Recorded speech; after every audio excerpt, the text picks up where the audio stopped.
नमस्कार, मैं मेघा हिंदुस्तानी स्वागत करती हूँ आपका माटी के लाल पर। क्या आपको पता है, भारतीय जनता पार्टी ने हिंदू विरोधी व्यक्ति को, जो ब्राह्मण विरोधी भी है और आरएसएस विरोधी भी है, उसे मीडिया एडवाइजर नियुक्त कर दिया है। मतलब जरा सोचिए कि जिन चाटुकारों की कमी नहीं है, कतार से लोग खड़े हैं भाजपा में शामिल होने के लिए, आईटी सेल के प्रोपेगेंडा का हिस्सा बनने के लिए या उन्माद फैलाने के लिए, लेकिन बीजेपी ने किसी भी भक्त को जगह नहीं दी। और अब इसका आलम ये निकल कर सामने आ रहा है कि तमाम भक्त जो है, तमाम बीजेपी समर्थक अब आलोचक के रूप में नजर आ रहे हैं। तो आखिर ऐसा क्या हुआ कि भक्तों को आलोचक की भूमिका निभानी पड़ गई, वो आपको समझाते हैं इस वीडियो में। खबर देखिए। डॉक्टर निमो यादव कमेंट्री लिखते हैं, भक्तों का नया बाप दिलीप मंडल, जिस व्यक्ति ने हिंदू सभ्यता और हिंदू भगवानों को कोस कोस कर गालियां दी, उसे आज भाजपा सरकार ने अपने सिस्टम में जगह दी है। अगर आपको भी सरकार में कोई पद चाहिए तो आज ही हिंदू देवी देवताओं का मजाक बनाना शुरू कर दीजिए। ऑफर बस भाजपा सरकार बने रहने तक। आप देख सकते हैं कि दिलीप मंडल ने एक ट्वीट 2021 में किया था, जिसमें लिखा था कि सरस्वती में शिक्षा की देवी नहीं मानता, सरस्वती को मैं शिक्षा की देवी नहीं मानता। उन्होंने न ही कोई स्कूल खोला, न कोई किताब लिखी। ये दोनों काम माता सावित्री बाई फूले ने किए हैं। फिर भी मैं सरस्वती के साथ हूँ। ब्रह्मा ने उसका तो यौन उत्पीड़न किया, वह जघन्य है। मतलब ये तरह तरह की बातें हिंदू धर्म का अपमान करने के लिए। मतलब सोचिए, जिस हिंदू धर्म का अपमान जो व्यक्ति कर रहा है, उस व्यक्ति को तो किसी भी पार्टी में जगह नहीं मिलनी चाहिए। लेकिन दिलीप मंडल जैसे पत्रकार को भाजपा के जो है मंत्रालय में, वो भी आईटी विभाग में, वो भी कहूँ कि सूचना प्रसारण मंत्रालय में जगह मिल रही है, और वो भी मुख्य एडवाइजर के रूप में। इससे दुर्गति भाजपा की क्या हो सकती है। कन्हैया शुक्ला लिखते हैं, गजब का मोदीयप्पा युग चल रहा है। पहले जम के मोदी को गाली दो, फिर बड़ी पोस्ट पाओ। मोदी सरकार ने दिलीप मंडल को आईबी मिनिस्ट्री में मीडिया एडवाइजर बनाया है। इसी को कहते हैं गाली गलौज का चाटुकारिता युग। हिंदू रीति रिवाज, देवी देवताओं और मोदी को गाली देने के बदले इनाम पाकर गदगद है मंडल। वाजिद खान लिखते हैं, दिलीप मंडल सबसे बड़ा ब्राह्मण विरोधी है और जातिवादी मानसिकता का व्यक्ति है। दुख देख लो, एक सुअर की फोटो दिखाकर समाज को क्या संदेश दे रहा है। आप देख सकते हैं कि दिलीप कुमार ने आरक्षण पर कोर्ट और केंद्र सरकार से लेकर नौकरशाही और यूपीएससी से लेकर यूजीसी जितने हमले कर रहा है, उन सबके पीछे आरएसएस और मोहन भागवत है। मनुस्मृति ही उसका लक्ष्य है। उसके बुरे इरादों से संविधान और आरक्षण की रक्षा करना हम सबको राष्ट्रीय कर्तव्य है। मतलब यहाँ पर जो आरएसएस के खिलाफ कह रहा है, जो मनुस्मृति के खिलाफ कह रहा है, मनुवाद के खिलाफ कह रहा है, उस व्यक्ति को आपने आईबी में, मंत्रालय, सूचना प्रसारण मंत्रालय में एडवाइजर बना दिया।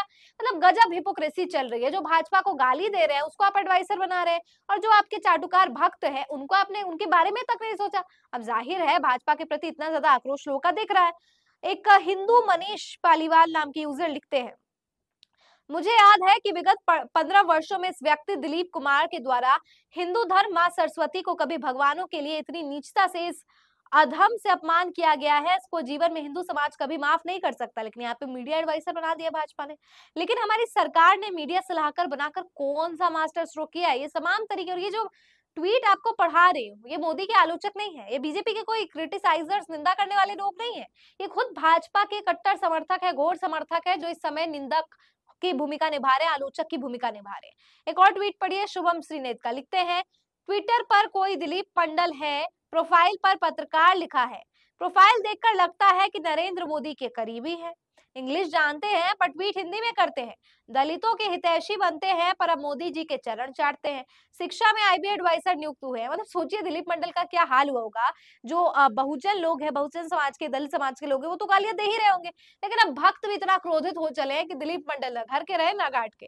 प्रियांशु कुशवाहा नाम के यूजर लिखते हैं, लेटरल एंट्री। अब आपको याद होगा, लेटरल एंट्री यानी जो है डायरेक्ट तौर पर एंट्री बिना आरक्षण के। अंबेडकरवाद में सांप्रदायिक तड़का लगाकर दिलीप मंडल जी भारत सरकार के सूचना और प्रसारण मंत्रालय में मीडिया सलाहकार बन गए। बेचारे बीजेपी के बुरा भला अधबख्त मुंह ताकते रह गए। अशोक कुमार पांडे लिखते हैं, संघी ब्राह्मणों को दिलीप मंडल के सूचना प्रसारण मंत्रालय का सलाहकार बनने की बहुत-बहुत बधाई। दोस्तों जरा सोचिए कि उन पत्रकारों को, उन लोगों को, उन चाटुकारों को कितनी ज़्यादा मिर्ची लग रही होगी कि हमारी भक्ति में क्या कसर रह गई थी कि मोदी जी को विपक्ष में से एक चुनना पड़ गया मंत्रालय, सूचना प्रसारण मंत्रालय का एडवाइजर बनाने के लिए।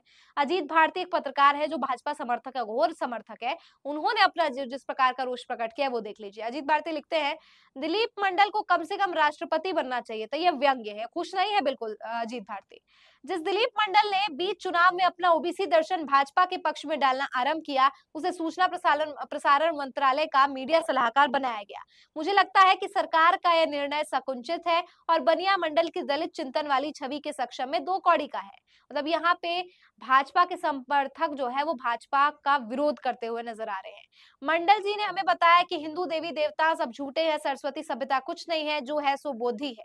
मोदी जी अम्बेडकर और बुद्ध को लेकर बहुत सारे कार्य कर रहे थे, ऐसे में केवल मीडिया सलाहकार का पद मंडल जी का अपमान है।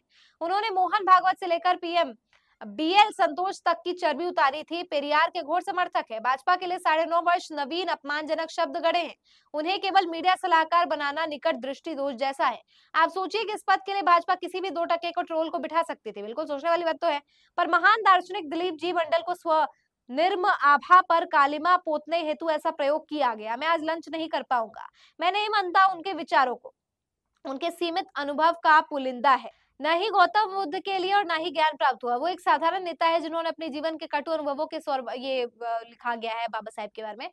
देखिए, मंडल ने माता सरस्वती से लेकर ब्राह्मणों को लेकर मनुस्मृति समेत अनेक हिंदू ग्रंथों को लेकर जो बातें लिखी है, जिस तरह के चित्रों का प्रयोग किया है, जानते पूछते हुए उन्हें ये पद दिया गया जो कि हिंदुओं पर थूकने जैसा है। सोचिए जरा, जो बीजेपी द्वारा हिंदुओं पर थूकने जैसा है, यह कॉपी पेस्ट व्यक्ति को अपना प्रतिनिधि बनाना यह बताता है कि जेपी नड्डा से लेकर प्रधानमंत्री कार्यालय तक किसी को भी समझ में नहीं आ रहा है कि 4 जून के बाद की स्थिति पर नियंत्रण कैसे पाया जाए। ये सारे निर्णय पैनिक में लिए दिखते हैं। ये तमाम तरीके के सवाल हैं जो भाजपा के समर्थक खुद भाजपा पर उठा रहे हैं।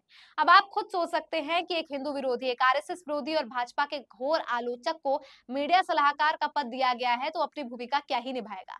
लेकिन यहाँ दिलीप मंडल के लिए इतना अफसोस हो रहा है कि जो जिस व्यक्ति ने सरकार के खिलाफ लड़ाई लड़ी, आज उसे सरकार का हिस्सा बनने का मौका मिल रहा है। तो देखना भी दिलचस्प होगा कि सरकार के पक्ष में दिलीप मंडल बातें कहते हैं या सरकार के विरोध में कहते हैं। लेकिन दिलीप मंडल अब कहीं के नहीं बचे हैं, क्योंकि पिछड़े वर्ग के लोग भी उन्हें गालियां दे रहे हैं और अगड़े वर्ग तो दे ही रहे हैं और साथ में बीजेपी के समर्थक भी दे रहे हैं। तो दोस्तों आपकी क्या राय है इस पूरे खबर पर, जहां पर आलोचक जो है वो समर्थक बन गए हैं और समर्थक जो है वो आलोचक बन गए हैं?